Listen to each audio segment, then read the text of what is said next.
Selamat pagi. Kami ucapkan selamat bergabung di online sharing session kita. Senang sekali saya Claudia Lengke yang akan memandu acara sampai kira-kira 1,5 jam ke depan. Terima kasih untuk rekan-rekan dari komunitas Cancer Information and Support Center atau yang biasa kita sebut dengan CISC. Dan juga tentunya rekan-rekan media yang telah berkenan hadir pada online sharing session kita pada pagi hari ini. Bapak Ibu rekan-rekan yang saya hormati, seperti yang kita semua ketahui bahwa dunia saat ini sedang dihadapkan dengan pandemi COVID-19 yang pertama kali muncul di kota Wuhan, Cina pada bulan Desember 2019. Ini membawa berbagai dampak khususnya terhadap dunia kesehatan dan juga keberlangsungan hidup pasien.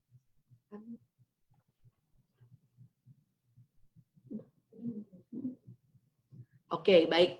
Saya sekali lagi akan mengecek hubungan. Apakah suara saya terdengar dengan jelas?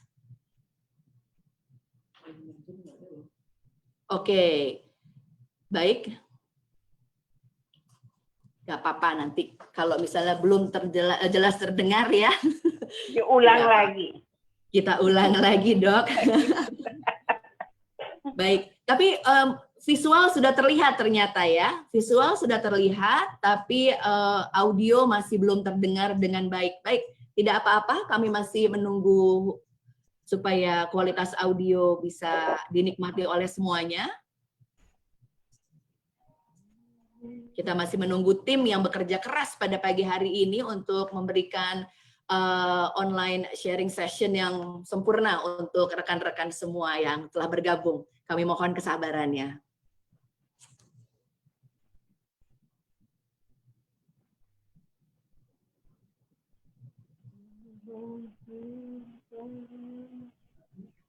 Baik, kita cek lagi bagaimana dengan audio. Oke, masih belum ternyata baik. Kita tunggu sebentar lagi. Sekali lagi saya mohon kesabarannya.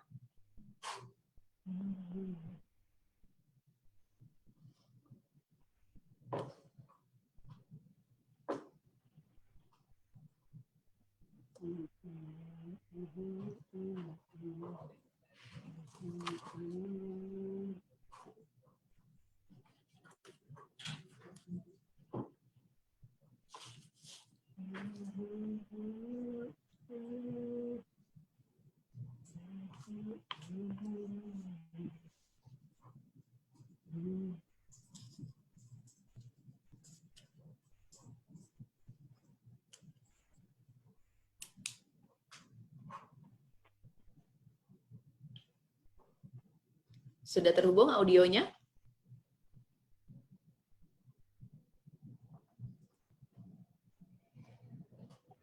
Wah, pagi hari ini sudah pada cantik-cantik dan ganteng-ganteng semuanya yang hadir ya.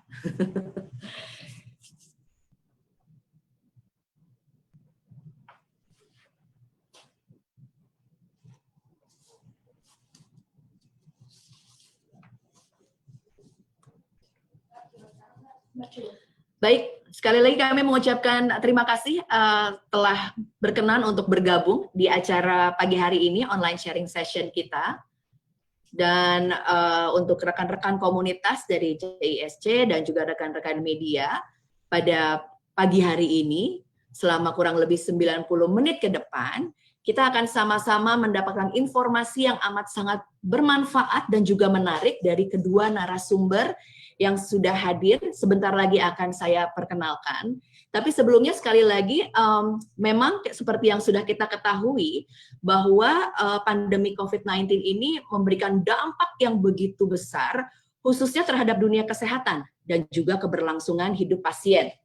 Dan menurut laporan, banyak sekali laporan yang mengatakan bahwa salah satu yang dapat menyebabkan terinfeksinya coronavirus dengan mudah adalah rendahnya sistem imunitas tubuh. Sehingga kanker pun menjadi salah satu faktor resiko terbesar. Inilah yang menjadi dasar dilakukannya survei untuk mempelajari tindakan oleh penyintas kanker dalam masa pandemi ini. Dan juga dalam rangka memperingati Hari Kanker Paru Sedunia yang diperingati setiap tahunnya pada tanggal 1 Agustus, Gerakan Nasional Indonesia Peduli Kanker Paru menyelenggarakan Lung Talk yang bertajuk Pandemi COVID-19 dari Sudut Pandang Penyintas Kanker. Dan pada kesempatan ini, kita akan mendapatkan informasi dari dua narasumber yang sudah hadir bersama kita. Yang pertama langsung saja akan saya sapa Dr. Elisna Syahrudin, PhD, spesialis paru onkologi, selaku Ketua Pokja Kanker Perhimpunan Dokter Paru Indonesia. Selamat pagi, dokter. Selamat pagi semuanya. Assalamualaikum warahmatullahi wabarakatuh. Waalaikumsalam warahmatullahi wabarakatuh. Dokter, bagaimana keadaannya? Ya, ngantuk. Tapi tetap strong ya, Dok ya? Oh, semangat. Tetap pasti semangat. Baik, berikutnya untuk narasumber kita kedua, saya mohon kepada narasumber kedua untuk membuka mic-nya. Mic-nya kita unmute dulu, kami mohon. Ya, kami minta untuk unmute dulu. Ya, oke. Kalau begitu, kita sudah kehadiran juga narasumber kedua kita. Beliau adalah Koordinator Kanker Paru Cancer Information and Support Center, yaitu Ibu Megawati Tanto. Selamat pagi, Ibu Mega. Selamat pagi semuanya, salam sejahtera. Salam sejahtera bagi kita semua. Bagaimana keadaannya, Ibu?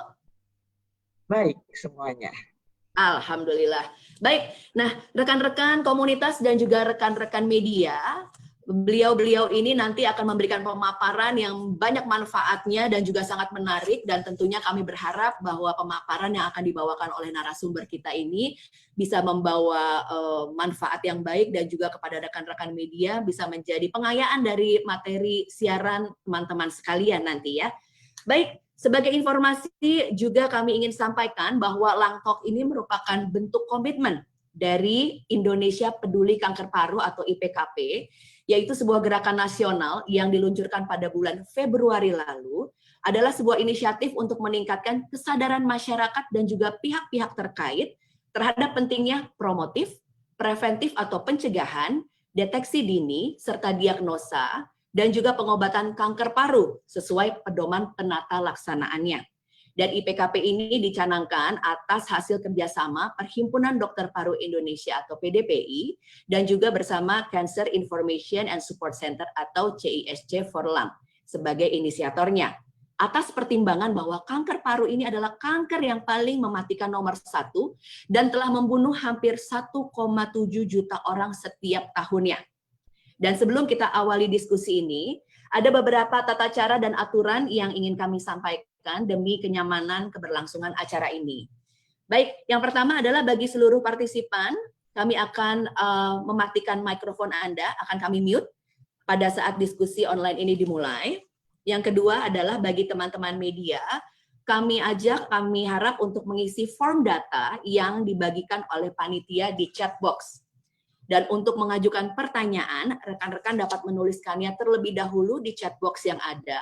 Jangan lupa untuk menyebutkan nama dan asal. Dan juga untuk teman-teman media, mohon sebutkan nama Anda dan juga asal media. Seluruh pertanyaan akan dijawab pada sesi tanya-jawab setelah diskusi berakhir. Baik, kalau begitu langsung saja tanpa menunda-nunda, pemaparan pertama yang akan dibawakan oleh Dr. Elisna Syahrudin, PhD, spesialis paru onkologi, yang juga merupakan Ketua Pokja Kanker PDPI, mengenai hasil survei dampak pandemi COVID-19 pada penyintas kanker. Kami persilakan, dokter. Oke, assalamualaikum. Udah? Sudah, dokter, silakan. Bentar ya, dipencet dulu. Siap. Ya, oke. Dari awal, nomor 1 itu mana? Halaman 1. Oke, assalamualaikum warahmatullahi wabarakatuh semuanya yang hadir. Saya nggak pakai masker karena kita harus bicara biar jelas gitu ya.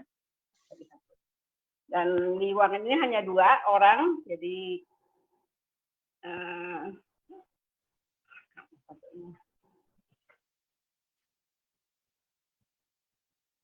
oke, hari ini adalah Hari Kanker Sedunia. Kanker paru ya. Kenapa kanker paru dibuat ada dalam 1 tahun tuh ada 2 event yang perlu diingat. Yang satu ada tentang kankernya, hari kankernya. Yang kedua adalah bulan November itu awareness-nya. Jadi kewaspadaan kita itu 1 bulan penuh. Jadi dicecer terus sama informasi tentang kanker paru pada bulan November. pada suatu hari ini kita hanya mengingatkan kanker paru itu apa gitu. Jadi semua orang harusnya dapat memahami dengan baik. Kanker paru adalah bagian dari salah satu jenis kanker. Kanker itu apa sih? Kan ada pertanyaannya. Kanker adalah penyakit gen. Gen itu adalah pembawa informasi untuk pembentukan jaringan-jaringan tubuh. Nah, pada kanker ini, walaupun dia bekerja seperti sel normal untuk pembentukan sel baru itu, tapi dia bertumbuhannya sangat cepat dan tidak terkontrol. Itu persoalannya. Dan dia kemampuannya untuk menginvasi ke tempat lain, bermetastasis, menyebar ke tempat lain. Itulah khasnya kanker. Nah, di mana letak kanker paru? Kalau kita lihat, ini data 2018 dari WHO mengatakan bahwa kanker terbanyak itu pada, kalau kita lihat ini Indonesia, kalau kita lihat Indonesia itu warnanya biru, dan biru yang lain ini itu berarti berkaitan. Orang di seluruh dunia hampir nggak ada negara yang tidak ada penderita kankernya, kecuali datanya nggak masuk. Nah, alhamdulillah pada tahun 2014-18 ini Indonesia nyaris itu datanya data kita pada laki-laki, dan pada perempuan ikut ngeping juga kita nih. Kita nih hobi yang pink-pink juga ya. Orang pink, kita juga ikut pink. Nah, itu pink itu lambang dari kanker payudara. Kalau yang biru ini lambang dari kanker paru. Nah, di dunia itu kasus terbanyak adalah kanker paru di Indonesia pada laki-laki nomor 4 ya. Pada laki-laki di Indonesia kanker paru adalah yang terbanyak kasusnya. Nah, kanker itu apa? Kenapa begitu semuanya terkaget-kaget gitu kalau kena kanker langsung rasanya dunia sudah kiamat gitu. Padahal kalau kita lihat bahwa kanker itu bukan penyakit yang ujuk-ujuk gitu. Gitu kena tabrak sepeda langsung luka, itu namanya ujuk-ujuk. Tapi kanker itu memerlukan proses yang lama, namanya karsinogenesis. Itu pertumbuhan sel normal menjadi sel kanker sehingga dapat terdeteksi. Nah, kenapa paru repot? Karena paru itu di dalam, jadi orang nggak bisa lihat gitu. Kalau payudara muncul ada benjolan sedikit dia rasa atau nyeri sedikit dia bisa langsung periksa. Kalau paru dia nggak ada merasa enjoy aja gitu ya. Tadi ada dalam perjalanannya ini dari fase 1 ke fase 2 itu ternyata diteliti paling cepat untuk ketemu 1 senti. 1 senti biasanya dengan sekian itu perlu 10 tahun. Jadi bukan saya merokok sekarang besok saya kena kanker paru, enggak. Jadi kanker yang lain juga perlu waktu panjang, tapi untuk kanker paru lebih panjang. Karena apa? Sulit mendeteksinya. Sehingga ketemunya sudah secara klinis sudah ada di mana-mana gitu, baru kita ketemu. Nah, dari proses karsinogenesis ini juga kita dapat tahu sebenarnya kanker itu bisa dicegah. Ya, kalau dia masih dalam fase inisiasi, baru masuk ya asap rokok masuk, itu masih ada fase inisiasi dia sambil mengenalkan dirinya. Kemudian tubuh mempunyai kemampuan untuk membebaskan dirinya. Tapi kita bandel, rokok lagi terus, diasap lagi, maka terjadi masa promosi. Pada masa promosi ini, sel yang tidak normal tadi, DNA yang tidak normal tadi sudah tidak bisa lagi merubah diri menjadi normal. Tetapi kemampuan tubuh untuk menghilangkannya itu ada. Nama prosesnya apoptosis. Gak usah dipikirkan itu apa, pokoknya ada kemampuan tubuh untuk mengeliminir yang tidak normal tadi. Tapi kalau kita masih bandel terus, maka terjadilah sel kanker yang kemudian tidak bisa dicegah lagi. Sehingga dia menjadi lebih banyak. Nah, jadi ingat untuk 1 senti itu berarti ada 1 juta. 1 juta sel kanker baru 1 senti. Itu bayangkan banyaknya itu. Kalau hanya 1-2 biasanya tubuh akan menyembuhkan. Dan itu yang menyebabkan kenapa banyak orang menyepelekan bahwa ya kakek saya merokok tapi tidak kena kanker kakeknya gitu ya. Jangan cerita kakeknya. Kalau kena dirinya bagaimana? Nggak bisa bilang pisang itu kalau orang Medan bilangnya, nggak bisa bilang pisang kalau kena gitu ya. Tuh. Kemudian faktor ini hilang nih. Show aja ya. Ini faktor risiko kanker ya. Faktor risiko kanker itu seperti orang duel kalau film cowboy. Saya suka film cowboy soalnya dari kecil nonton film cowboy terus. Maka lihat gini, sebenarnya faktor risiko kanker itu jelas. Ini jadi resiko, ini jadi resiko. Dan kita kalau menembak itu 1 lawan 1, maka kita bisa terhindar. Maka disebut ada 4 dari 10 kanker itu sebenarnya dapat dicegah. Termasuk kanker paru bisa dicegah. Karena tahu penyebabnya. Salah satu penyebab yang paling banyak untuk semua kanker, apalagi kanker paru adalah paparan asap rokok. Tembak aja gedor. asap rokok. Selesai. Maka kita akan terhindar kena kanker paru. Ya, jadi 47% kanker itu bisa dicegah sebenarnya. Tapi maunya atau tidaknya kita, karena mungkin pengetahuan. Yang kedua adalah bandelnya itu juga. Sudah tahu dibilang iya gitu, tapi bandel juga, ya udah. Dor pertama masih bisa kita dor ya. Kanker orang yang aktif merokok pasti resikonya sangat tinggi. Bagaimana dengan orang di sampingnya yang kena paparan asap rokok dari perokok aktif, disebut dengan perokok pasif, dia juga punya resiko. Nah, disinilah kita harus pegang pistol, tembak itu orang yang asap rokok yang dibawa orang itu, katakan tidak pada asap rokok. Ya, yang ditembak pakai peluru beneran, dengan kata-kata saja. Kata-kata itu lebih bermakna daripada tindakan, kan, gitu kan? Katakan tidak pada asap rokok, itu pada korupsi ya. Katakan tidak pada asap rokok niril, ya. Semuanya harus se-Indonesia Raya, sedunia mengatakan katakan tidak pada asap rokok. Penyebab lain misalnya, udahlah, jangan terlalu enak makan enak sih boleh, tapi janganlah berat badannya naik. Gimana caranya itu? Makan enak boleh, tapi jangan naik. Karena salah satu risiko untuk kanker, bukan kanker paru saja, secara umum ya, itu berat badan yang berlebih juga berisiko. Makan yang enak-enak, itu yang murah, itu misalnya buah-buahan dan sayur-sayuran. Makan kangkung boleh. Jangan tiap hari, nanti ngantuk. Jadi sayurnya juga macam-macam, gitu ya. Jangan makan buahnya yang mahal-mahal, gitu ya. Apalagi minta buah kurdi, jangan. Nggak ada yang jual. Ya, jadi minta buah yang ada-ada aja. Dari mana? Kalau dari Medan mau makan durian boleh nggak? Sedikit boleh. Tiap hari makan durian bangkrut. Ya, apalagi pandemi ini, lagi pandemi. Jadi yang buah-buah yang sehat, pepaya kan murah. Makan pepaya, ganti pisang, macam-macam gitu. Kemudian jangan minum alkohol. Coba-coba aja, kan coba-coba dulu. Semua ceritanya coba-coba. Merokok juga coba-coba. Akhirnya jadi nggak bisa lepas. Jadi jangan dicoba-coba yang tidak benar. Karena agama udah bilang ini nggak boleh. Ya udah, jangan dicoba-coba. Oke? Yang lain-lain misalnya jangan tidur, jangan terlalu santuy kata orang ya. Aktif dikit lah gitu ya. Bergerak-gerak lah gitu ya. Walaupun dokter boleh ngomong, dokternya sendiri cuma di rumah sakit duduk aja gitu ya. Tapi ya memang begitu harus ya bergerak. Kemudian yang tidak, salah satu yang sulit kita kontrol adalah riwayat dalam keluarga, itu memang sulit. Dia tidak menyebabkan langsung. Tidak semua kanker itu diturunkan. Apalagi kanker paru. Tidak ada data mengatakan bahwa kanker paru diturunkan. Tapi kalau dalam suatu keluarga ada, keluarga inti ya, bapak ibu sibling ini ya, kena kanker paru, maka kerentanan ke dia, susceptibility dia kemungkinan akan meningkat. Itu saja. Jadi bukan diturunkan. Nanti jangan lagi PDKT dengan siapa gitu, dia kena kanker paru bapaknya, terus wah mikir-mikir ini. Jangan gitu juga kan, cinta kan lain lagi ceritanya kan ya. Tapi jangan pula karena cinta, misalnya penyakit menular gara-gara cinta, semua tiap hari itu juga nggak boleh. Jadi cinta, kalau untuk kanker paru tidak ada data menyatakan bahwa itu diturunkan. Tetapi dia pada keluarga yang ada kanker paru, dia itu punya kerentanan untuk kena. Kalau dia merokok, yaitu. Lihat lagi, kanker paru, kanker terbanyak di dunia. The most common cancer worldwide. Laki-laki itu paling banyak, 3:1 dengan perempuan. Tapi perempuan itu banyak yang survivor. Penyintas itu banyak perempuan. Kenapa? Perempuan itu baik hati, tidak sombong, ya sering nangis kali ya. Jadi kalau berdoa dia pakai nangis, jadi Tuhan lebih baik gitu ya. Jadi paling banyak memang laki-laki, maka jenis kelamin menjadi resikonya.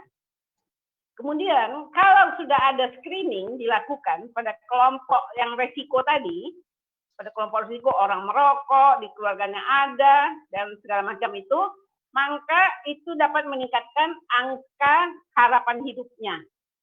Karena diketemukan pada deteksi awal. Nah ini yang belum ada di program kita nih, di pemerintah kita, bahwa orang yang kelompok risiko tinggi harusnya ada screening. Ya. Kalau di negara luar misalnya, kalau orang kelompok risiko itu di screening setiap tahun dengan memakai CT scan low dose. Kita bayar sendiri, tumpur bandar tuh sekitar 2 jutaan berapa gitu ya kalau nggak salah. Tapi harusnya itu program pemerintah, karena pemerintah tidak melarang. Jadi kalau tidak melarang, siapkan ini gitu caranya. Bu Mega maju nih, CSC maju untuk promo seperti ini gitu. Boleh mau jual rokok, kita juga harus dilindungi dengan cara bukan melindunginya dia beli rokok, tapi ya kalau deteksi awal dilakukan, harapan mereka akan sadar bahwa itu memang sesuatu yang berisiko. Nah, ini resiko kanker paru paling banyak rokok.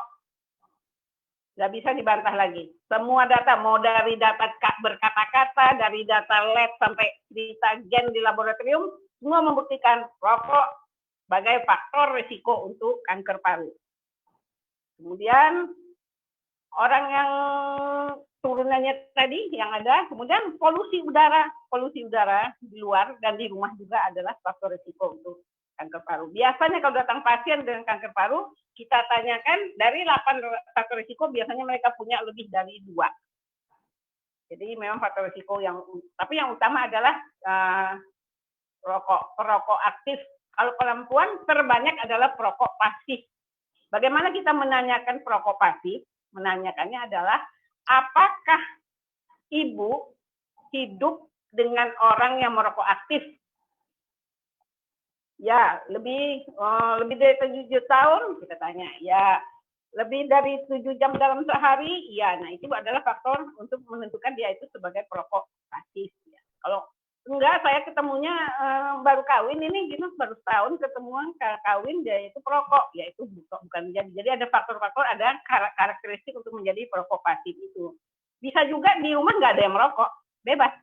Tapi di tempat kerja, orang kerja kan 8 jam sehari, jadi memenuhi kriteria untuk itu. Dan kalau di kantor itu tidak ada pembatasan asap rokok, maka dia tempat kerjanya menjadi faktor resiko untuk kena kanker paru. Itu cerita kanker paru. Kita pindah ke COVID sekarang. COVID ini karena dari Cina datangnya namanya COVID ya. Kalau dari Padang namanya David ya. Udah fit namanya. Oke. Beda dengan, tapi kalau dari AA Fit dari Bandung namanya AA Fit ya. Fit. Ya, tergantung dari mana datangnya lah namanya ini. Berbeda dengan kanker tadi adalah penyakit gen, kanker paru adalah penyakit gen. Kalau COVID ini penyakit infeksi yang disebabkan oleh virus, penyakit infeksi. Jadi dia tidak butuh lama seperti kanker tadi proses untuk menjadi sakit. Kalau terinfeksi, kita sebut masuk ada waktu inkubasi. Waktu inkubasi mulai dia kena kuman itu, kemudian ada gejala, itu namanya inkubasi. Itu jarang makan waktu lama, tergantung virulensinya seberapa banyak penyebabnya itu virusnya itu terpapar kepada orang. Jadi sangat jauh bedanya dengan kanker paru. Kalau kanker panjang waktunya dan punya kemampuan tubuh itu untuk mengeliminasi. Kalau COVID ini tergantung pada orangnya juga, tetapi pada daya tahan tubuh dan jumlah kuman yang masuk. Yang penting buat saya pesannya adalah kanker dengan COVID itu penyakit yang berbeda. Satu bukan infeksi, yang satu infeksi.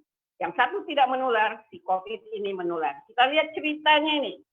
Indonesia sudah mulai birunya biru mirip Cina ini ya, sudah sama ini. Dunia hampir semuanya kena COVID. Ada katanya sih beberapa negara kecil, dia nggak kena karena dia nggak tes. Gitu ya. Jadi karena nggak pernah dicek, ya nggak ada yang sakit. Nah ini Indonesia udah ceritanya gini kena ini ya, udah sama dengan Cina angkanya. Ceritanya awal tadi Mbak Sondang dan bilang dari Cina itu Desember. Kita udah tahu.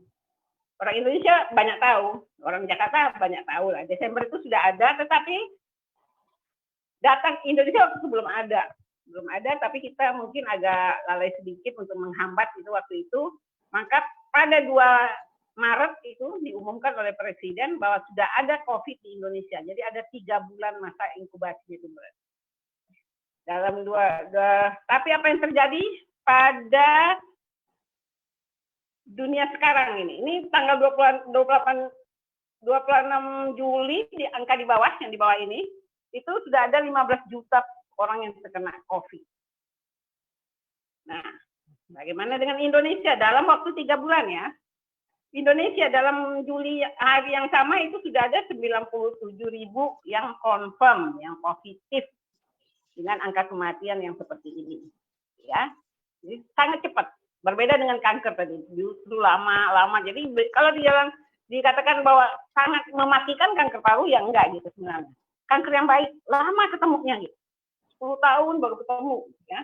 Kalau COVID ini enggak, kalau ketemu ya udah, kalau kamu berat maka selesai cerita. Nah, beda dengan kanker, kita bisa nembak itu, bisa main koboi. Nembak nih faktor risiko, dor, hilang. Nah, si COVID ini nggak bisa, dia nggak kelihatan. Kita mesti sewa apa namanya ghost boosternya. Nangkap di mana nih? Dari yang ramai ini siapa sih yang punya virus sebenarnya? Itu yang terjadi sekarang kan. Kita nggak tahu siapa yang bawa virus, siapa yang tidak. Berbeda dengan kanker. Itu tergantung kita mau menghindar atau tidak. Di sini kita mau menghindar, kebetulan kita daya tahan tubuh kita rendah, datanglah si virus itu kepada kita. Ya, itu sangat berbeda dengan kanker tadi. Sekarang bagaimana hubungannya ini? Saya Undang-Undang Dasar dan Pancasila ini, kanker dan COVID ini ya. Kanker dan COVID bagaimana hubungannya? Yang pasti, COVID adalah penyakit menular yang disebabkan oleh virus. Itu dulu ya. Jangan berargumen yang kata-kata ini adalah konspirasi, apalah segala macam. Tidak. COVID adalah penyakit virus. Penyakit infeksi yang disebabkan virus. Karena penyakit ini baru, belum ada obat spesifik untuk dia. Apa yang terjadi sekarang? Kita memakai obat yang standar, yang direkomendasi. Gitu. Kalau ada hal yang aneh-aneh, biasanya itu masih dalam uji klinik.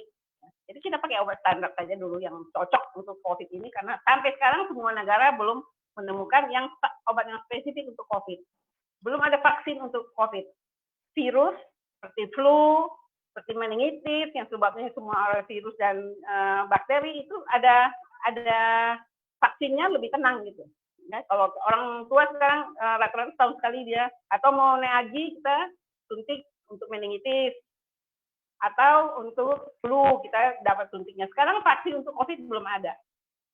Apa yang ada sekarang dibincang-bincang itu adalah itu sedang uji klinik. Uji klinik itu perlu waktu untuk kita menyatakan ini memang bermanfaat atau tidak. Kemudian peningkatan jumlah COVID-19 dan angka kematiannya mengakibatkan psikologis. Semua orang takut. Dari awal takut. Tadinya nggak takut. Bisa pakai empon-empon, bisa pakai apa? Nasi kucing segala macam, sebenarnya nggak takut. Dari awal nggak takut.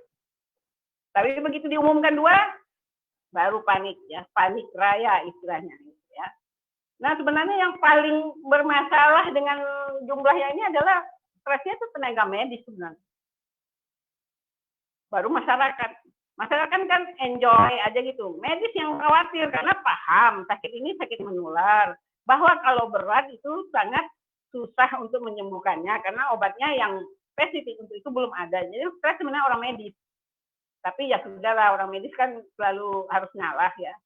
Mau dimacem-macemin ya baiklah, gitu. Baik sajalah kita hanya menabung aja lah untuk akhirat gitulah ya. Baik, orang medis berisiko, apalagi dokter paru ya jelas lah ya kan. Ketemu tiap menit, tiap hari dengan kasus-kasus ini.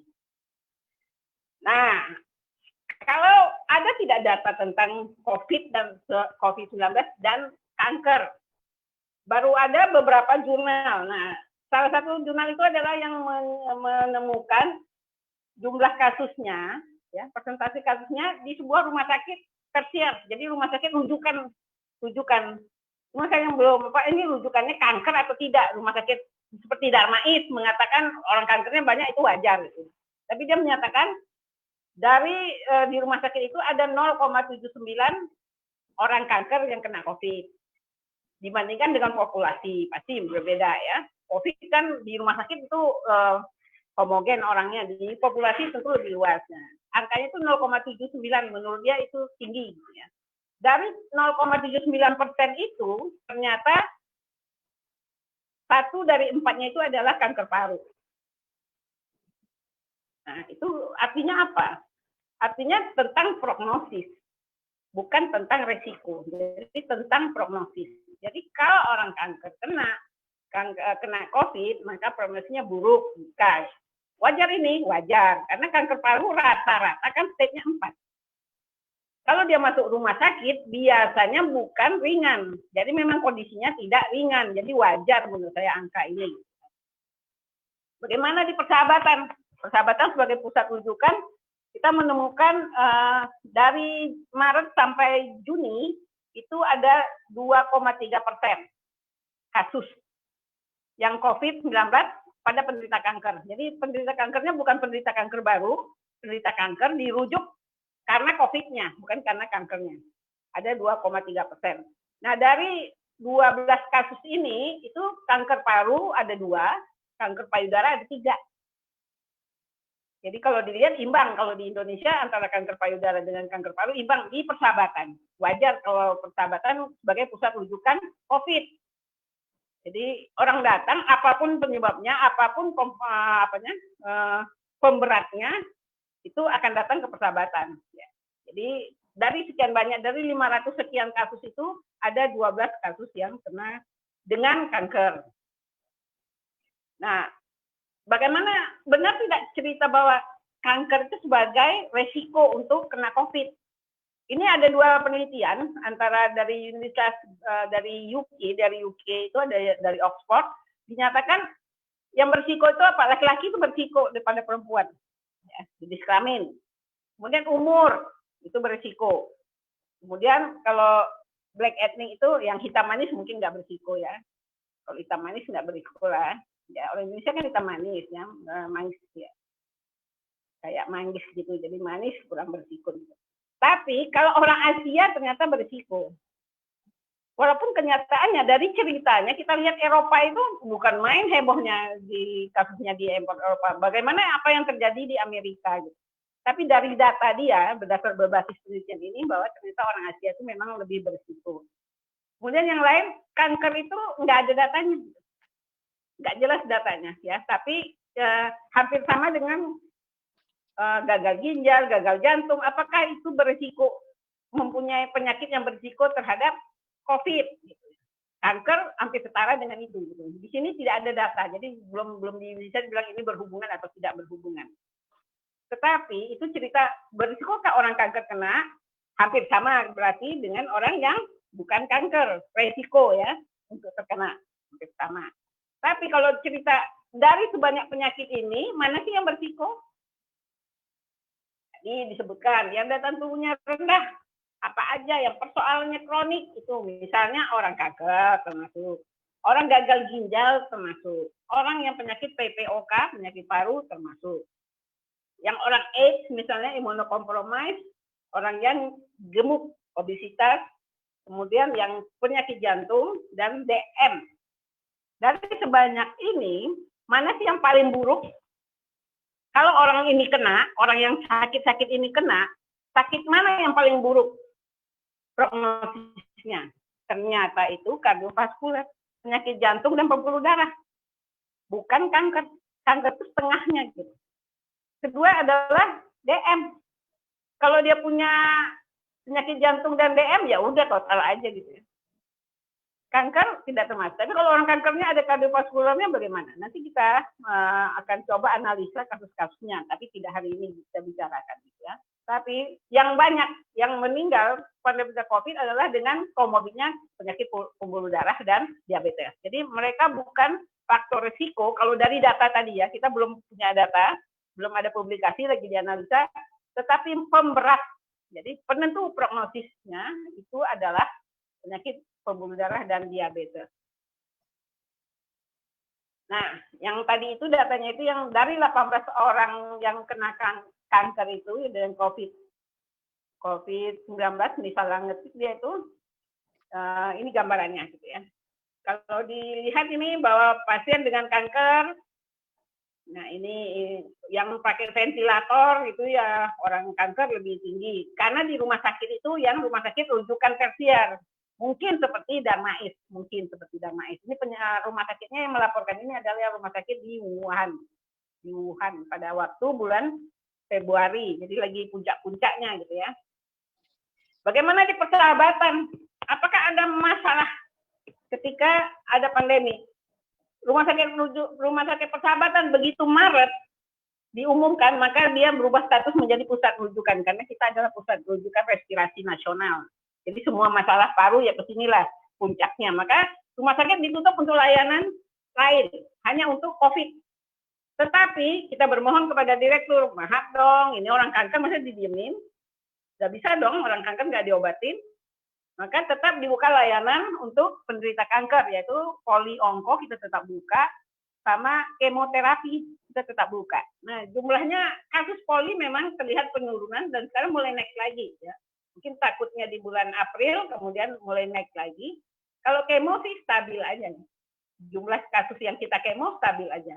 Lebih-lebih orang yang mendapat targeted terapi yang ini itu juga stabil, datang tetap obatnya ngambil. Jadi orang kanker tetap menjalankan pengobatannya. Itu sesuai dengan rekomendasi secara internasional dan nasional. Dan Dr. Paru sendiri, PDPI membuat rekomendasi untuk itu, bahwa tidak boleh ada penundaan untuk diagnostik.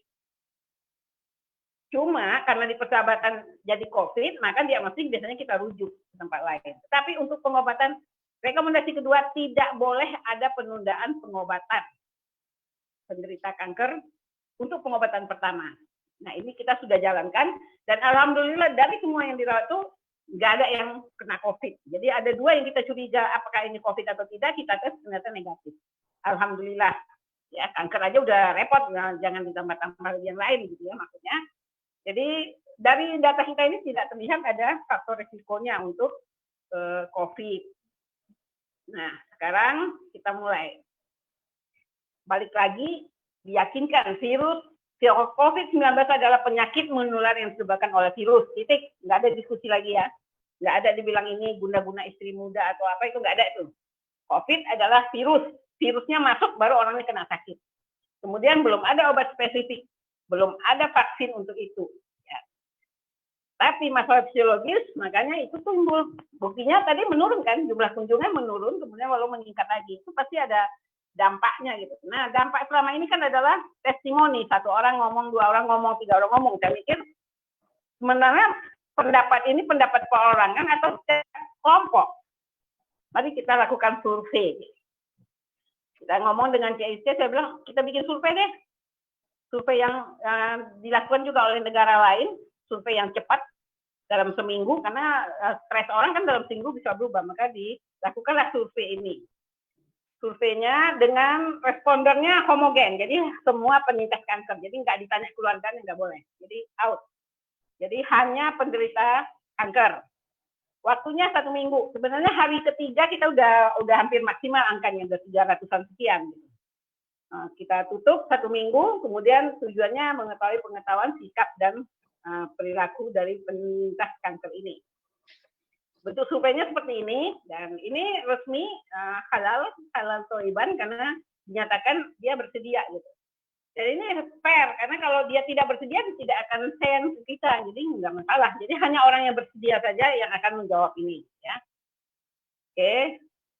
Nah, untuk masalah stres, karena tadi salah satu ujinya kita lihat, orang kanker ini stres nggak selama pandemi? Kita menggunakan alatnya ini distress thermometer. Yang ini sebenarnya mau ditujukan ke pendeteksi awal, stres awal pada penderita kanker. Tapi karena pandemi, kita gunakan ini sekalian gitu ya, pada penderita. Nah, dia tinggal menjawab, yes, no, yes, no, yes, no. Ini kayak pilpres ini, cuma ada 2 kandidat ya. Ya apa tidak, tinggal lihat atau tidak, A atau B, jawabannya nggak ada tengah-tengah ya. Kemudian nanti kita nilai tingkat stresnya. Dari responder yang menjawab itu ada 355 orang, lumayan banyak. Sepertiga dari CISC ya, kira-kira kalau nggak salah. Dari jumlah anggota CISC yang tersebar itu sekitar sepertiganya itu memenuhi syarat lah untuk sebuah survei ya. Yang penting adalah dia homogen, karena penjawab terbanyak adalah perempuan. Balik lagi, karena survivor itu banyak perempuan tadi ya. Ada yang menyatakan yang kasus kanker paru, ya, contohnya kanker paru, laki-laki banyak sakitnya, tapi survivornya banyakan perempuan. Rentang usianya juga homogen, jadi dewasa dari 40 sampai 59. Kemudian tingkat pendidikannya juga lumayan tinggi, well educated rata-rata. Jadi 77% itu adalah well educated. Jadi dari akademi, jadi berapa itu? S1 gitu ya. Jadi jumlahnya pesertanya. Jadi secara global ini respondernya adalah homogen. Jadi nggak perlu kita statistikkan lagi. Domisilinya tersebar dari Sumatera sampai Papua ada yang menjawab ya. Yang paling banyak tentu Jabodetabek, kemudian Bali banyak tuh, dari Sumatera juga banyak. Dari Jawa Barat ada. Nah, ketika ditanya jenis keganasan yang paling banyak, ternyata para penyintas itu sesuai dengan kondisinya bahwa itu TA MAMI paling banyak, karena survivor itu paling banyak TA MAMI. Kita tahu sekarang kanker payudara itu prognosisnya paling baik. Kalau ketemu diobatin dengan benar itu rata-rata lewat 10 tahun itu bisa dia bebas itu. Yang lain sedang mengejar itu. Kanker paru katanya tadi jelek, sebenarnya menunjukkan perubahan yang bagus nih. Dan asal dia mau berobat gitu. Penderita kanker syaratnya mau berobat. Staging berapapun dia mau berobat. Itu yang penting. Kalau nggak mau berobat, ya udah. Itu yang menyebabkan angkanya menjadi secara global menjadi rendah. Angka harapan hidup penderita kanker paru. Nah, kita tanya pengetahuannya.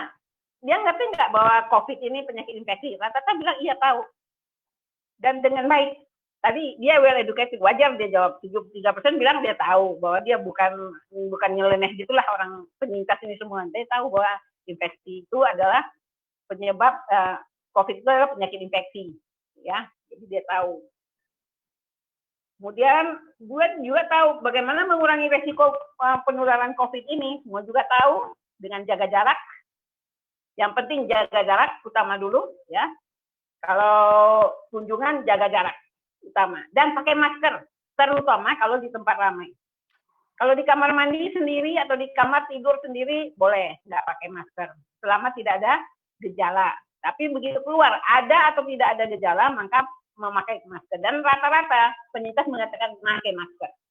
Kemudian cuci tangan jangan lupa ya. Bukan buang badan ini ya, istilah Medan buang badan, cuci tangan gitu. Kalau ada masalah cuci tangan, bukan. Ini cuci tangan yang benar, real.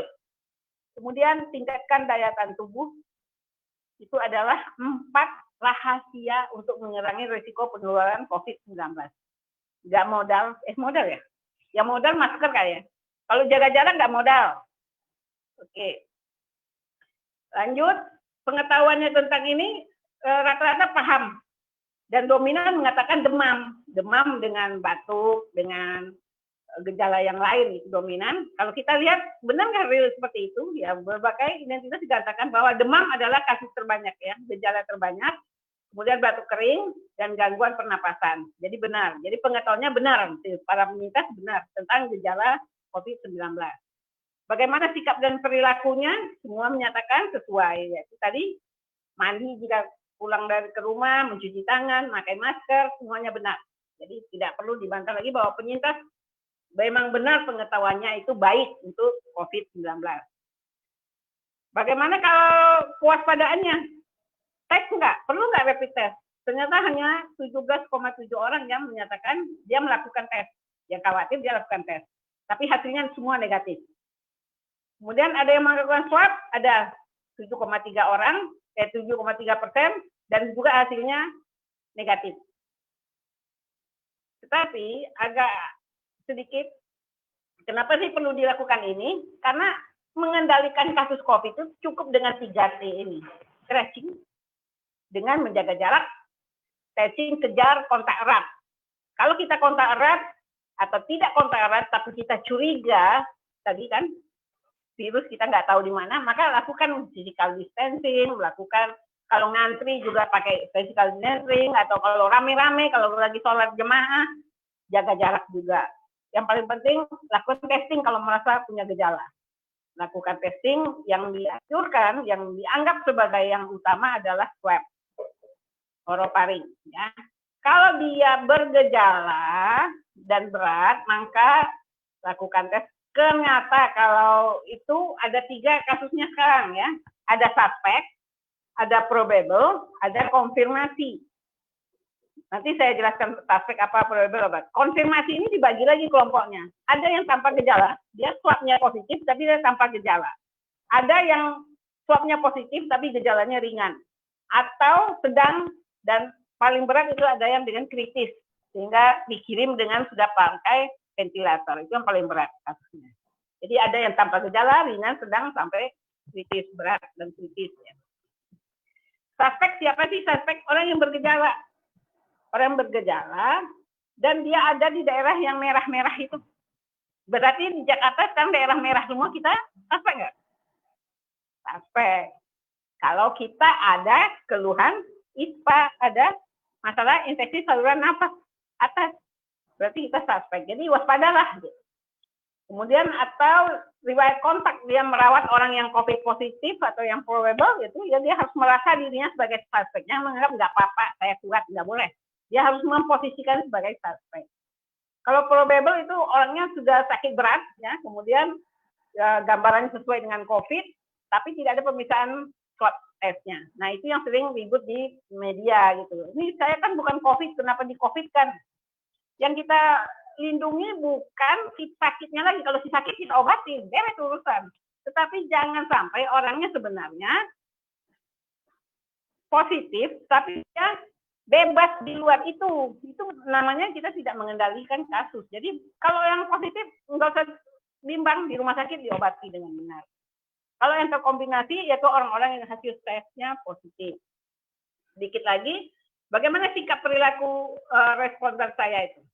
Apakah pernah didiagnosis? Satu orang bilang iya. Tapi kan tadi dia negatif ya. Apakah pernah melakukan iso mandiri? Hanya 2 orang ada menyatakan, 26 orang menyatakan iya pernah isolasi mandiri. Mungkin dia khawatir. Ini menunjukkan bahwa dia pengetahuannya baik. Apakah pernah dirawat? Hanya 2 orang bilang iya dirawat. Dirawat. Saya yakin dia tidak di rumah sakit persahabatan ini. Kalau di persahabatan saya kenal nih. Oke, sekarang masalah klinis. Apa aja masalah yang dihadapin orang penyintas kita ini? Ternyata kebanyakan tidak. Ada gangguan nafas? Tidak. Ada gangguan buang air besar? Tidak. Jadi ini adalah gejala yang mengarah kepada COVID. Jadi 50% lebih menyatakan tidak bergejala. Ya. Oke. Bagaimana dengan masalah sosial? Apa yang terjadi? Paling banyak adalah keuangan. Kan disuruh di rumah saja. Di rumah saja asli apa namanya GoFood gitu kan, makin besar lah pengeluaran. Bukannya makan makin sehat, makin GoFood. Oh, panggil sana, panggil sini, makanan ya, uang lah, menjerit uangnya. Jadi kebanyakan masalahnya adalah di keuangan. Kemudian apa lagi? Pekerjaan, karena nggak boleh kerja, karena di lockdown, jadi kita nggak kerja. Sebenarnya buat orang Indonesia di kerja itu adalah suatu area untuk mengurangi stres. Kan ngomong sama teman. Nah sekarang ngomong sama teman juga disuruh jarak-jarak. Jadi mendingan di rumah saja kalau memang terutama memang tidak wajib. Nah kami yang orang kesehatan gimana di dokter paru? Maunya di rumah saja, tapi nggak boleh harus ke rumah sakit. Nanti siapa yang lihatin pasiennya gitu ya? Jadi orang-orang medis itu mau pengennya sih di rumah saja kalau boleh, tapi maunya di rumah saja. Tapi tanggung jawab ini ya tanggung jawab. Dokter medis itu bertanggung jawab, nggak boleh di rumah saja. Nah, bagaimana tidak kecemasan? Tadi ada pakai termometer tadi, distress termometer, ternyata yang cemasnya tinggi itu 6,6%. Kalau kecemasan ditanya pada orang kanker itu sudah cemas dari awal udah ada. Jadi dia udah enteng itu yang ini. Jadi wajar dia tidak berat. Karena waktu dikatakan dia kanker, dia sudah berlatih dengan stres yang tidak tinggi. Pertama, pada saat belum diagnostik, dia sudah stres. Kemudian diagnosis, pasti kanker, dia stres. Dia diobati, dia stres lagi. Kan? Jadi sudah terlatih untuk stres. Akhirnya dia enjoy. Jadi CISK yang ngajari enjoy by your life. Gitu ya. Nah, kecemasannya apa? Tapi ada cemas, tetap ada cemas. Apa yang dicemaskan? Apakah mudah terinfeksi? Tadi informasi udah ya. Kalau nggak gitu masalah, sebenarnya tidak faktor risiko untuk kanker. Ya. Bukan tidak, faktor risiko untuk terkena infeksi sama dengan yang lain, walaupun dia penderita kanker. Yang kedua, kecemasannya mengganggu proses terapi. Tadi sudah dinyatakan, terapi untuk first line tidak boleh ditunda. Kalau dia memenuhi syarat, tetap harus diberi terapi. Tetapi untuk terapi lanjutan itu yang kita boleh tunda. Ya.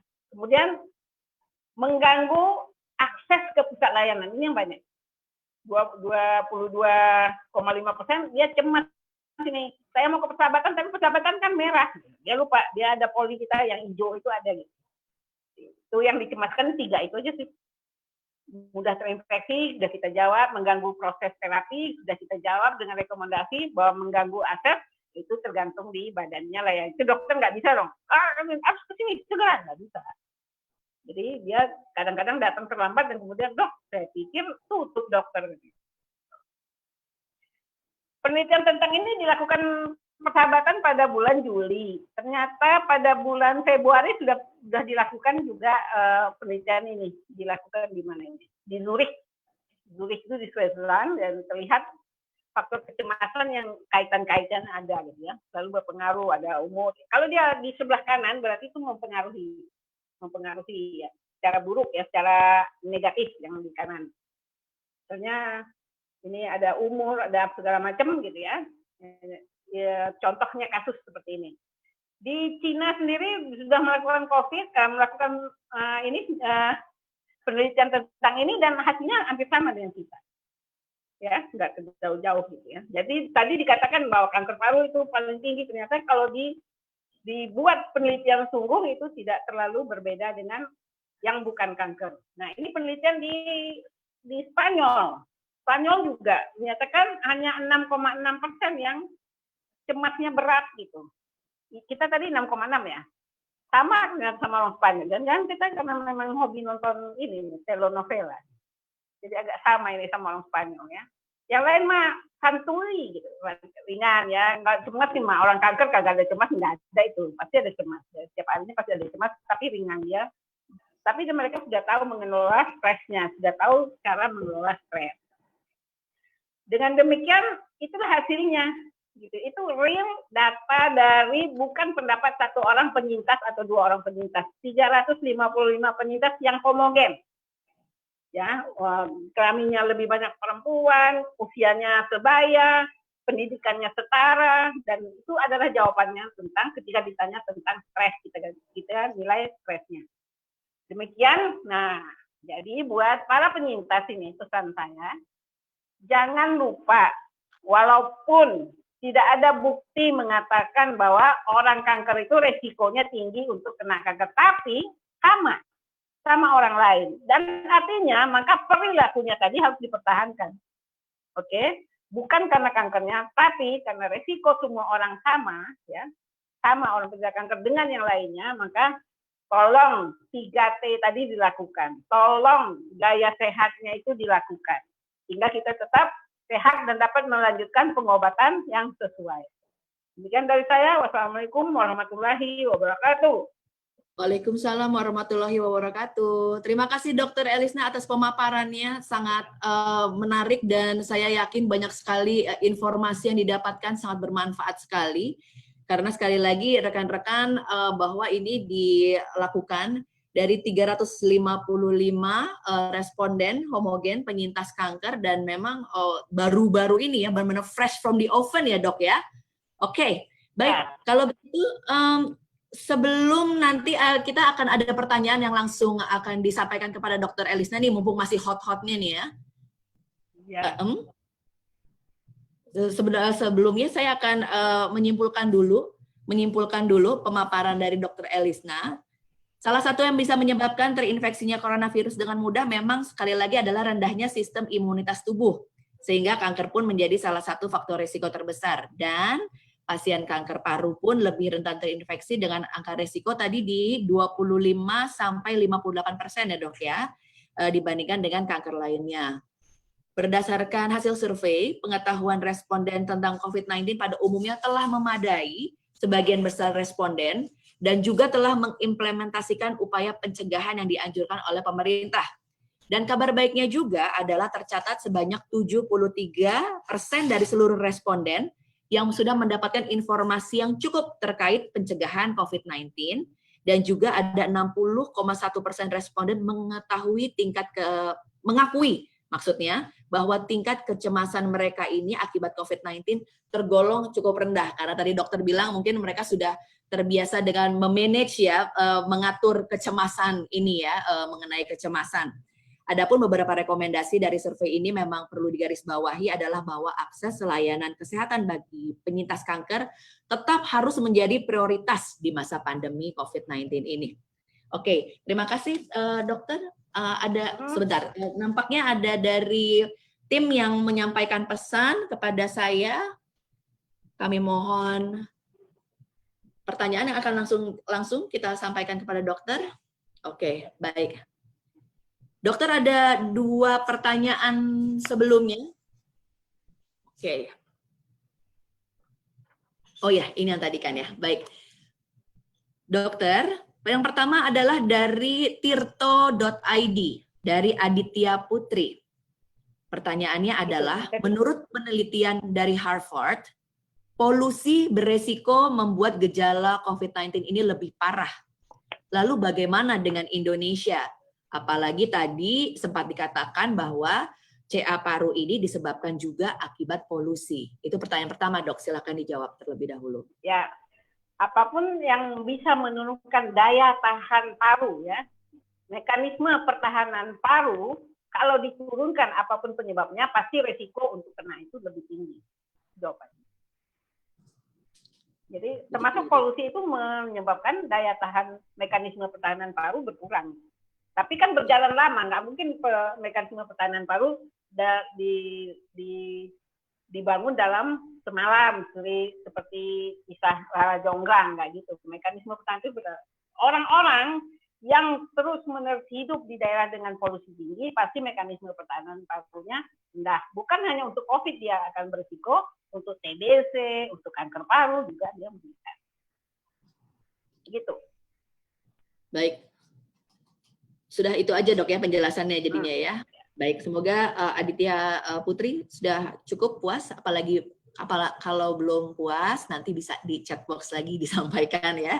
Kedua nih, Dok, ini agak-agak kompleks nih pertanyaannya. Mungkin sudah di forward kepada dokter juga karena cukup panjang pertanyaannya dari Enci dari BCS. Saya bacakan ya supaya rekan-rekan yang lainnya juga bisa mengetahui pertanyaannya. Enci dari BCS mengatakan bahwa saya adalah penyintas kanker payudara yang terdeteksi dari tahun 2017. Serangkaian pengobatan yang saya lakukan diantaranya adalah kemoterapi, operasi, dan radiasi. Dan sekarang saya sedang melakukan terapi tulang dengan suntik Zometa karena di akhir tahun 2018 berdasarkan hasil bone scan ada metas ke tulang. Selain itu saya juga minum obat Arimidex. Yang mau ditanyakan di akhir 2018 berdasarkan pemeriksaan ronsen toraks dinyatakan ada metas ke paru, Dok. Kemudian oleh dokter disarankan untuk pemeriksaan lanjutan ke CT scan toraks, CT scan toraks kontras. Hasilnya memang ada sebesar 0,3 mm. Saat itu dokter berpendapat untuk memantau dulu, tidak ada pengobatan baru dan diulang 3 bulan kemudian. Hasil dari pemeriksaan kedua nodul itu tetap ada dengan besaran yang sama. Kemudian saya juga mengulang foto ronsen, akhirnya bagus. Maka dokter masih meminta untuk memantau 3 bulan kemudian. Di pemeriksaan ketiga ini alhamdulillah nodul itu sudah tidak tampak. Sehingga dokter menyatakan tidak ada apa-apa di paru-paru. Yang mau saya tanyakan, Dok, apa yang harus dilakukan agar paru-paru saya tetap bersih? Karena saya sempat dinyatakan ada nodul walaupun dengan ukuran yang sangat kecil. Seperti itu, Dok. Oke, jawabannya sih sederhana saja. Ya, dia penyintas RCA payudara 2017. Kemudian berobat sudah benar. Kemudian timbul lesi baru dan di paru, termasuk di paru, tapi di tulang lebih berat sebenarnya karena di tulangnya diobati. Yang di paru karena terlalu kecil itu nggak bisa kita nyatakan itu nodul paru atau tidak.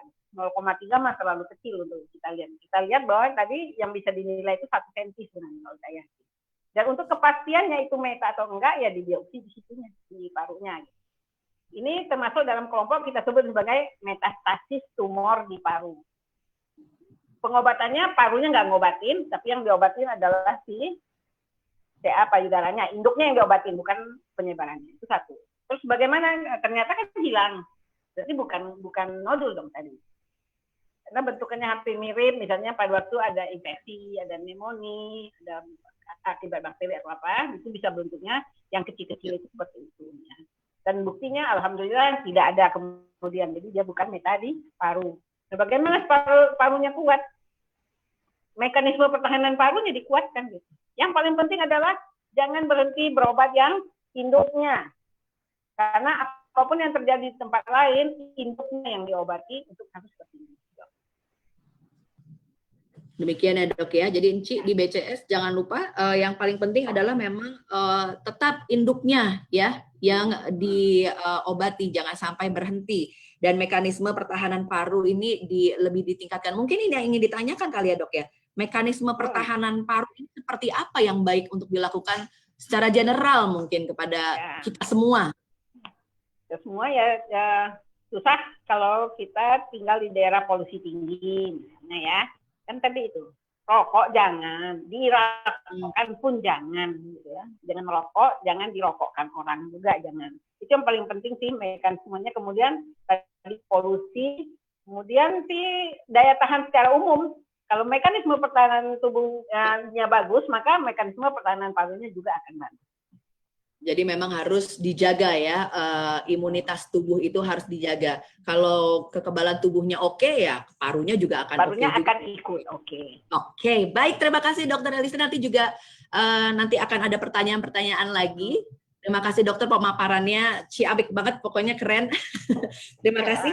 Dan sekarang kita akan ke narasumber kita kedua ya, yang sudah dari tadi sudah juga siap untuk memberikan informasi kepada rekan-rekan komunitas dan juga rekan-rekan media.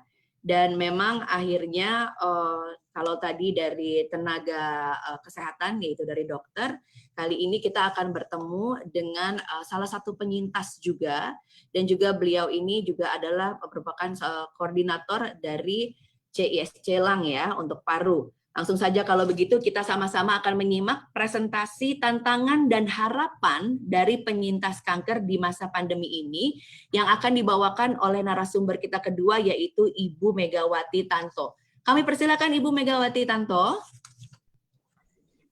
Selamat siang. Selamat siang. Kita semua.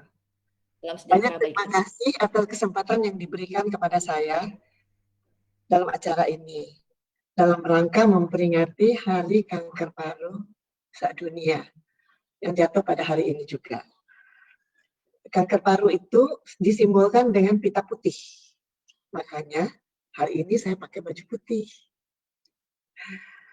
Nama saya biasa dipanggil Mega. Usia 74 tahun. Saya adalah penyintas kanker paru dan kanker kolon. Saya aktif di organisasi pasien CISC sebagai koordinator kanker paru dan koordinator rumah singgah. Rumah singgah untuk pasien kanker yang kurang mampu, yang berobat di Jakarta. Topik yang akan dipaparkan hari ini adalah tentang tantangan dan harapan penyintas kanker di masa pandemi 19. Pertama-tama, kita melihat sekilas gambaran umum tentang pasien kanker di Indonesia.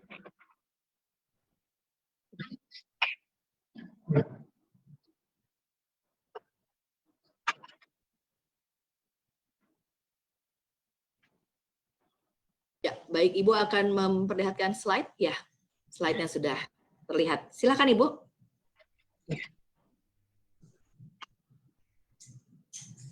Tantangan dan harapan penyintas kanker di masa pandemi COVID-19. Gambaran umum tentang pasien kanker. 65% pasien di Indonesia terdiagnosis kanker stadium lanjut. Sekitar 75% pasien wafat atau bangkrut 1 tahun setelah terdiagnosa kanker. Itu menurut data dari CEPS FKM UI Action Study 2015. Terdapat 348.809 kasus kanker baru di Indonesia dengan angka kematian 207.210. Terbanyak adalah kanker payudara, kanker serviks, kanker paru, dan kanker kolorektal.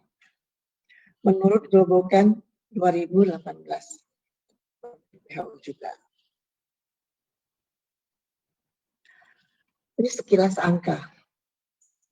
Total populasi ada 266.794.986. Total kasus baru 348.809. Yang meninggal 207.210. Sisanya ialah mereka adalah menderita kanker yang lazim dalam 5 tahun.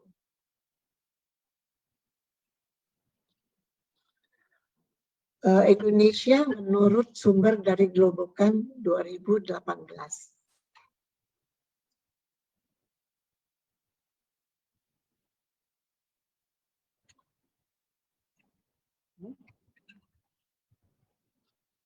Sorry.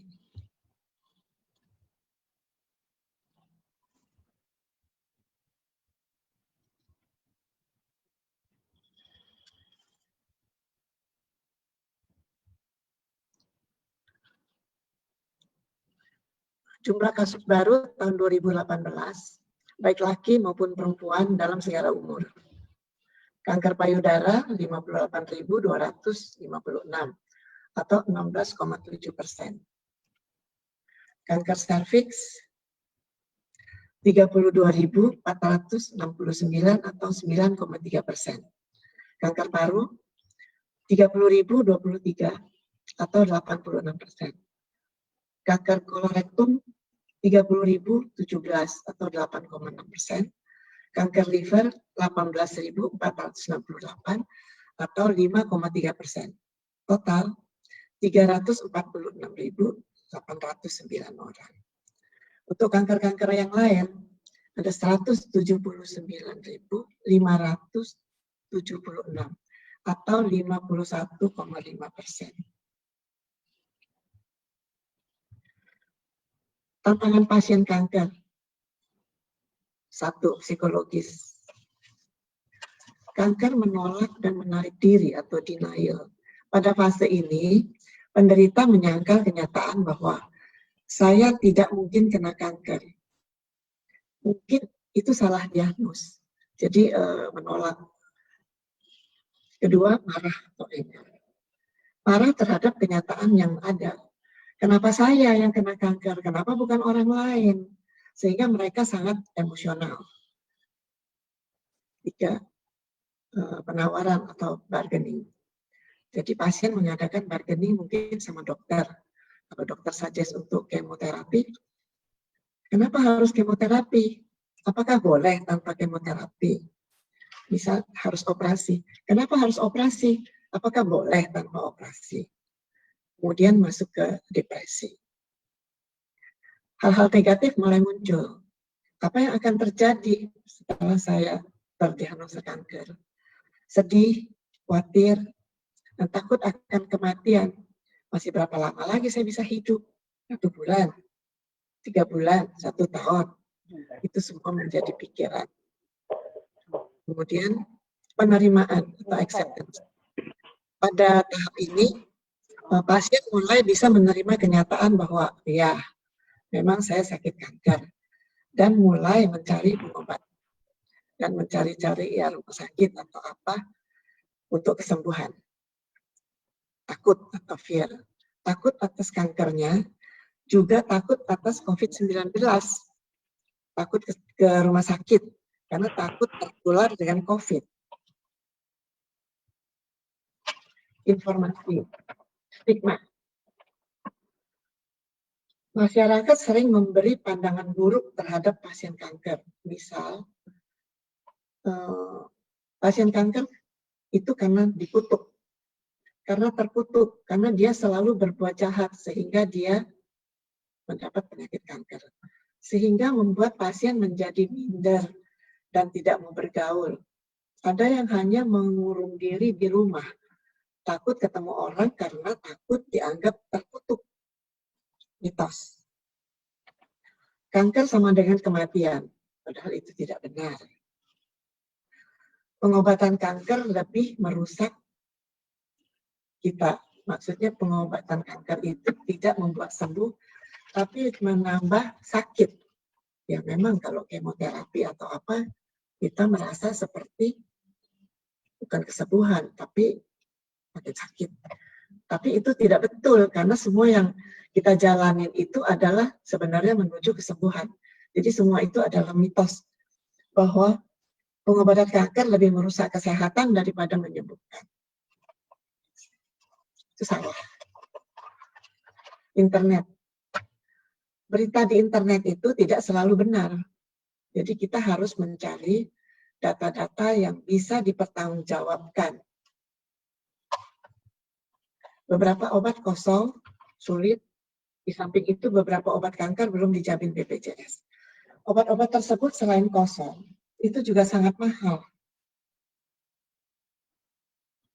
Akses pelayanan kesehatan, ekonomi, khususnya biaya hidup bila pasien adalah tulang punggung keluarga. Bila dia dirujuk ke luar kota atau ke rumah sakit rujukan, dan biaya obat dan lainnya tidak ditanggung BPJS. Karena BPJS hanya menanggung pengobatan di rumah sakit, tidak menanggung dengan biaya perjalanan, biaya makan, plus dia di PHK lagi. Jadi sangat berkurang penghasilan dengan adanya pandemi ini.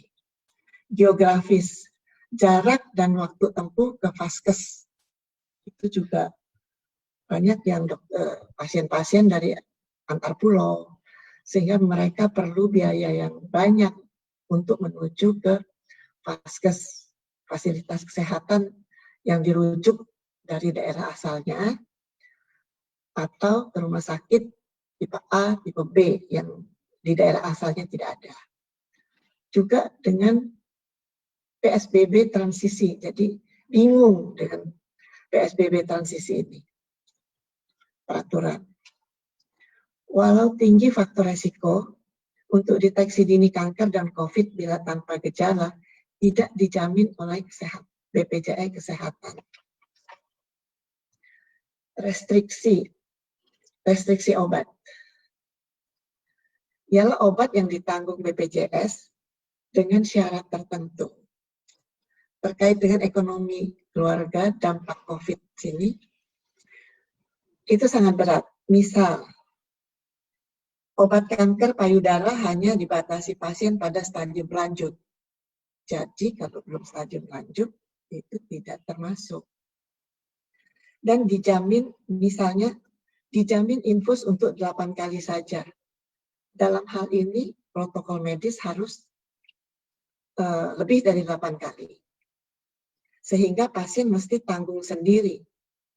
Apalagi dalam keadaan dia di PHK. Atau gajinya dipotong karena dampak COVID. Surat rujukan hanya berlaku 3 bulan. Sedangkan untuk pengobatan kanker itu tidak cukup 3 bulan. Jadi pasien-pasien harus mulai lagi dengan awal, dengan minta lagi BPJS untuk pengobatan. Jadi, yes, semoga lebih dari 3 bulan nantinya. Waktu tunggu dengan adanya COVID-19 semakin lama. Karena rumah sakit atau dokter sekarang tidak bisa menumpuk pasien di rumah sakit atau di tempat praktek. Dan pasien-pasien yang datang itu ke rumah sakit atau ke dokter sangat dibatasi. Supaya tidak terjadi penularan. Saran dan harapan. Kanker dapat menjadi program prioritas nasional. Apresiasi upaya pemerintah dalam upaya mengatasi pandemi COVID-19. Oleh sebab itu, pasien kanker di Indonesia berharap pemerintah untuk memastikan kesediaan obat-obat dan kesediaan pendanaan yang dapat menjamin kesetaraan akses pengobatan. Yang dimaksud operasi, kemoterapi, radioterapi untuk pasien kanker.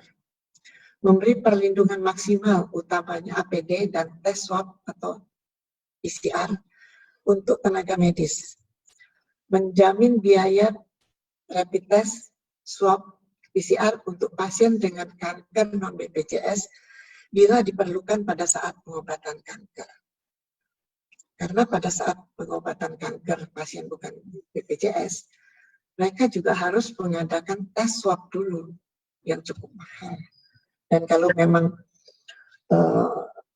pengobatan, maksudnya kalau memang kemoterapi itu 3 minggu sekali, berarti mereka 3 minggu sekali harus mengadakan swab test dengan biaya sendiri. Dan itu memberatkan. Saran dan harapan. Masih saran dan harapan. Surat rujukan menjadi 1 tahun. Telemedicine untuk pasien kanker peserta BPJS Kesehatan.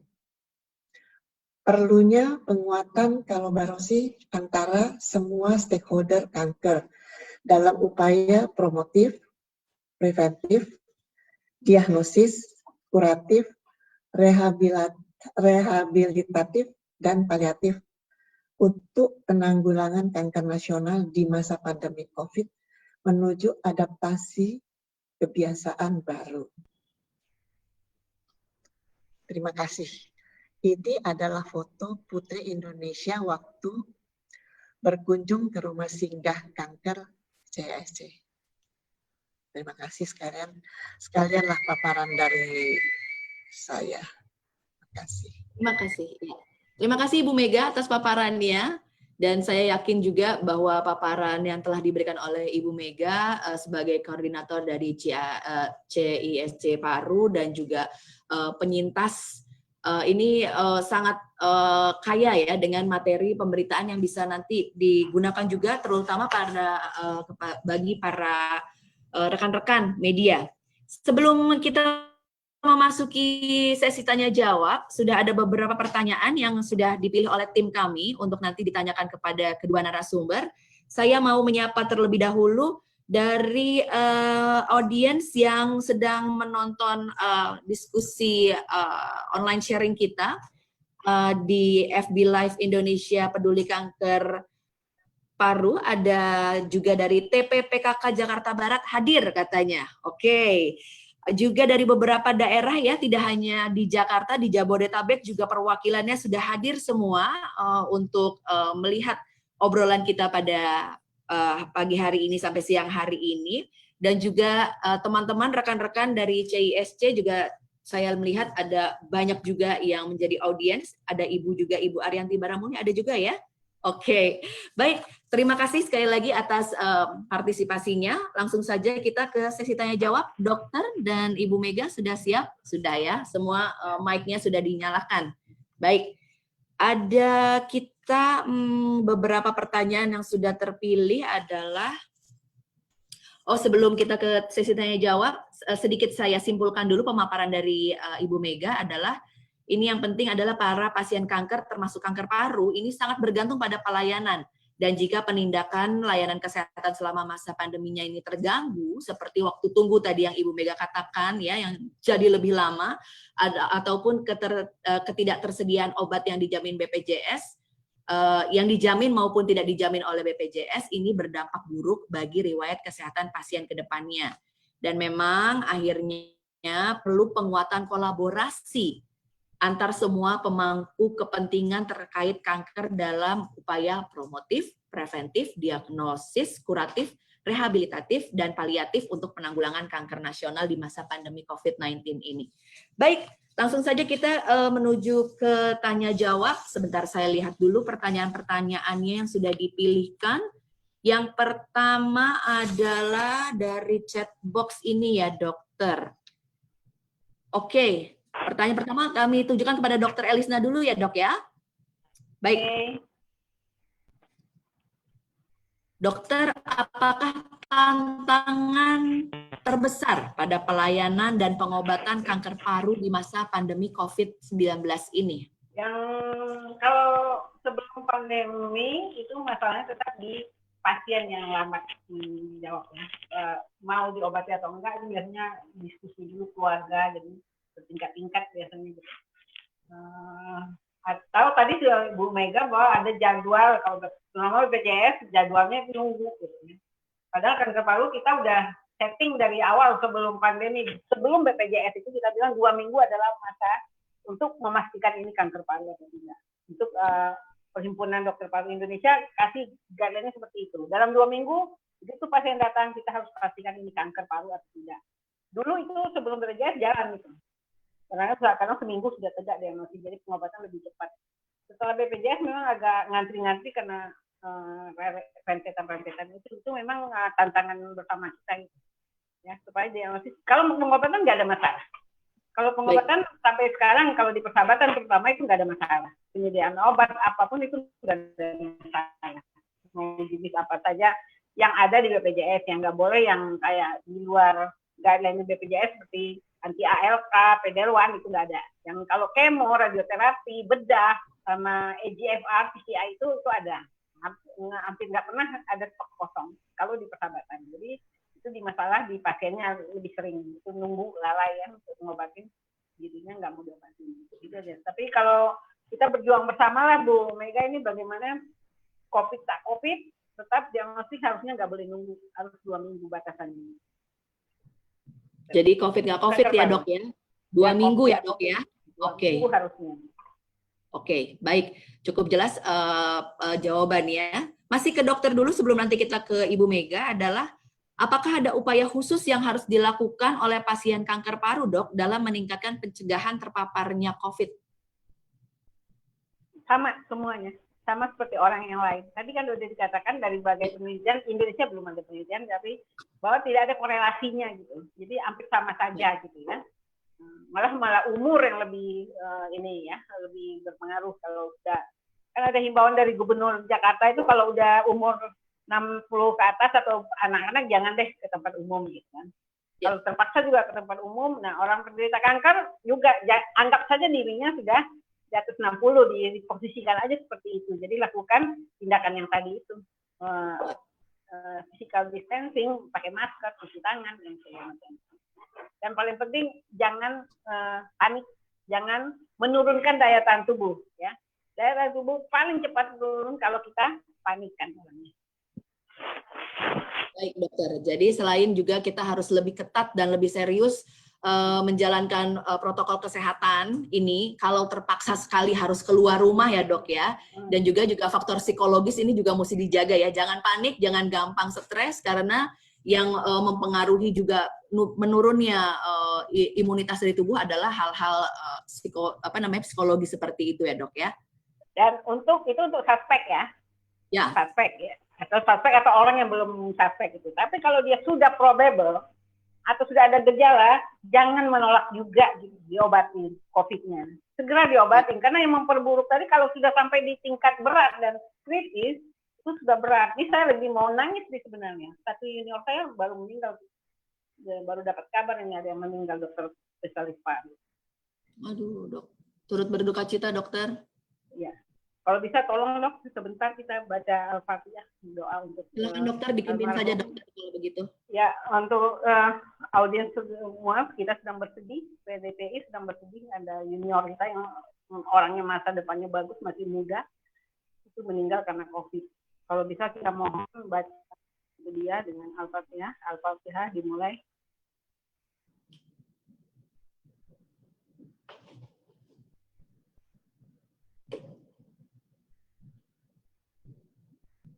Amin. Mudah-mudahan nanti dia husnul khotimah. Amin, amin dok.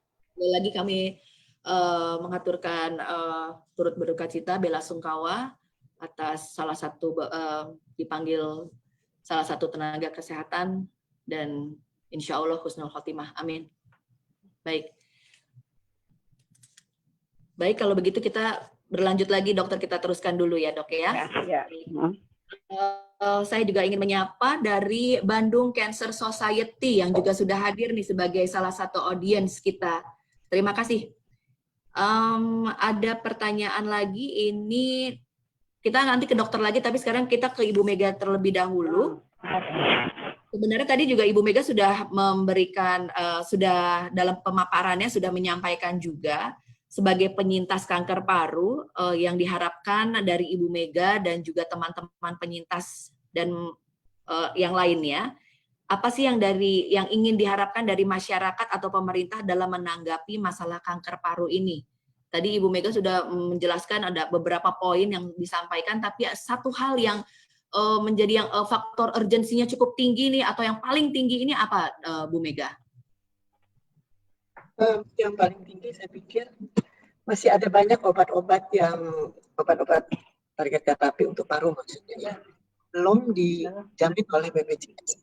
Sedangkan obat-obat paru itu kebanyakan mahal. Jadi timbul dilema seperti ya, pasien A dia bisa akan membaik Dia bisa membaik dengan kalau dokter memberi dia obat yang namanya A. Obat yang namanya merek A itu terlalu mahal sehingga tidak terjangkau oleh pasien tersebut. Jadi itu sebenarnya menjadi dilema juga untuk dokter juga mikir gitu ya. Saya pernah sharing sama dokter paru, gimana kalau misalnya dokter dengan memberikan obat A ini bisa memperbaiki penyakitnya, tapi A ini tidak bisa, maksudnya tidak mampu membeli karena obat A ini tidak ditanggung oleh BPJS Kesehatan. Jadi itu sangat menyedihkan itu sebenarnya, sangat menyedihkan. Ya jadi ya gimana? Karena obat-obat mahal, BPJS tidak tanggung. Itulah yang. Jadi yang faktor urgensinya paling tinggi adalah memang pengadaan obat-obatan dan harga dari obat-obatan tersebut yang tinggi dan belum ditanggung oleh BPJS ya, Bu Mega ya. Banyak yang sudah ditanggung, banyak. Tapi kan nggak semua. Ya. Baik, semoga ini bisa juga menjawab pertanyaan karena tadi sebenarnya faktor-faktornya sudah dipaparkan oleh Ibu Mega, makanya saya menanyakannya yang paling urgensinya paling tinggi sebenarnya apa ya. Pertanyaan terakhir mungkin ya, kita yang ingin ditanyakan kepada, nampaknya ini kepada dokter nih, Dokter Elisna. Melihat kondisi pandemi seperti saat ini dok, apakah ada penyesuaian prosedur pengobatan pada pasien kanker paru? Mohon jawabannya, terima kasih, sukses dan salam sehat. Ya, tadi dikatakan bahwa tidak boleh ditunda ya. Begitu sudah diagnosis, diobati. Yang biasanya ada regimen namanya panduan obat untuk kemoterapi sih yang khusus kemoterapi itu ada yang pemberiannya mingguan, ada yang selang-seling 20 hari. Nah kita pilih yang 21 hari sekali supaya dengan harapan dia tidak akan sering ke rumah sakit. Jadi untuk mencegah terjadinya kontak itu. Jadi itu aja penyesuaiannya. Kalau jenis obatnya misalnya dapat TKI yang 30 hari, kita tetap kasih 30 hari karena BPJS-nya nggak ngasih itu 3 bulan. Dan itu juga tidak benar. Kalau dikasih 3 bulan kemudian tidak ada evaluasi, juga. Kita memang mengevaluasi untuk kanker paru ini, setiap bulan kita evaluasi apakah respon obatnya bagus, apakah efek sampingnya banyak. Dan alhamdulillah sebenarnya orang Indonesia itu dibandingkan luar, efek samping kemoterapinya itu ringan dibanding dengan hasil laporan dari luar. Orang Indonesia kuat sebenarnya. Jadi nggak ada penyesuaian yang khusus bahwa ini nggak boleh, semua boleh. Tapi ada penyesuaian jadwal sehingga kontaknya lebih jarang ke rumah sakit, hanya itu aja. Baik, sudah ini ya terjawab ya. Ini dari siapa tadi saya lupa tadi namanya. Wah sudah saking banyaknya jadi. Terima kasih buat para audiens yang telah memberikan pertanyaan. Nampaknya karena keterbatasan waktu juga, kita harus menyudahi dulu acara pada hari ini. Dr. Elisna, kami sangat menyampaikan bela sungkawa kami dan bisa terlihat bahwa dari raut muka dari dokter ini sedang merasakan suatu emosi yang sedih. Mohon maaf dan terima kasih telah menyempatkan waktu untuk ada di sini. Terima kasih dokter. Kita semua sama-sama mendoakan agar tenaga kesehatan juga mendapatkan perlindungan yang super duper dari Sang Maha Pencipta. Terima kasih dokter ya untuk terima kasih. Doakan kami. Pasti dokter. Terima kasih.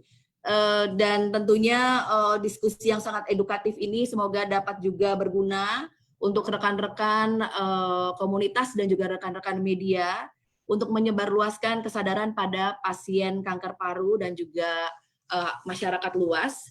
Dan dokter, mohon maaf, apakah masih bisa kita untuk mengadakan foto session, dok? Ya, nggak apa-apa. Nggak apa-apa ya, dok ya? Boleh ya? Baik, rekan-rekan media pakai masker lah, biar komunitas, kelihatan kali emosinya. Kami persilahkan untuk... Ternyata dokter emosinya lepas juga. Ya itu dokter sih manusia. Dokter gitu, itu manusia dok, ya benar dok. Nggak apa-apa dok, kan dokter yang bilang kalau emosi kita lebih seimbang, imunitas juga akan lebih terjaga. Jadi nggak apa-apa dok, it's okay dok untuk memperlihatkan emosi itu dok. Baik, sudah siap untuk mengambil foto bersama? Itu ngelihat Narasumbernya aja ya, saya nggak usah ya. Narasumbernya aja yang coba. Ini masih kita lihat. Baik, Ibu Mega dan dokter sudah bersiap? Sudah oke? Ya, kita berikan waktu kira-kira 5 detik kepada rekan-rekan media untuk mengambil foto. Iya, kita berikan pose 1, 2, 3. Selama 5 detik ya dok. 1, 2, 3, 4, 5. Terima kasih banyak. Terima kasih banyak teman rekan-rekan media dan juga rekan-rekan komunitas yang sudah hadir. Tanpa terasa kita sudah sampai ke penghujung acara. Kami ucapkan terima kasih atas partisipasinya kepada semua sahabat dalam Lang Talk ini. Semoga sekali lagi materi dan informasi yang telah disampaikan ini bisa memberikan manfaat bagi kita semua. Terima kasih banyak kepada Dr. Elisna, narasumber kami, dan juga Ibu Mega, narasumber kami, dan juga patient group dari CISC yang telah mendukung keberlangsungan online sharing pada hari ini. Bagi rekan-rekan yang masih memiliki pertanyaan lebih lanjut dan ingin mendapatkan informasi terkini mengenai kanker paru, bisa mengunjungi Facebook dan Instagram dari Indonesia Peduli Kanker Paru atau Twitter @kankerparu. Rekan-rekan juga direkomendasikan untuk membagikan postingan media sosial IPKP agar semakin banyak nanti masyarakat yang turut teredukasi mengenai kanker paru di Indonesia. Dan juga rekan-rekan media yang memiliki pertanyaan lebih lanjut, silakan nanti menghubungi kontak media yang tertera pada siaran pers. Ya, jadi kalau masih ada pertanyaan yang masih belum terjawab, silakan sekali lagi menghubungi kontak media yang tertera pada siaran pers. Saya Claudia Lengke mengucapkan banyak terima kasih atas Saya masih bisa ngomong. Silakan dokter. Ya. Ya, media kalau ingin melihat tanggapan saya di tulisannya itu boleh kirim by WA ke saya. Nanti saya lihat informasinya yang mana yang akan dikoreksi. Ya. Jadi kalau nanti media sudah menulis atau membuat suatu berita, dokter meminta untuk bisa dikirimkan ke dokter terlebih dahulu ya. Kalau mereka ingin ya, untuk konfirmasi sudah benar atau tidak boleh. Ya. Agar supaya kalau ada informasi yang harus direvisi atau ditambahkan bisa dibantu oleh dokter ya. Oke, baik. Ya. Terima kasih banyak dokter. Sekali lagi terima kasih juga Ibu Mega. Terima kasih teman-teman dari CISC juga dari IPKP. Terima kasih untuk semua partisipasinya. Dan tentunya satu pesan dari kami semua juga, jangan lupa untuk terus lebih ketat, lebih serius lagi mempraktekkan protokol kesehatan sesuai anjuran pemerintah yang tadi juga sudah disampaikan oleh dokter juga, dan juga doa kami semua agar kita semua dalam keadaan sehat walafiat, lahir dan batin, selalu dalam keadaan berbahagia, aman, nyaman, dan sejahtera. Amin. Amin. Kalau begitu saya Claudia Lengke menutup acara kita pada hari ini. Sampai bertemu lagi di acara berikutnya. Wassalamualaikum warahmatullahi wabarakatuh. Selamat siang. Terima kasih.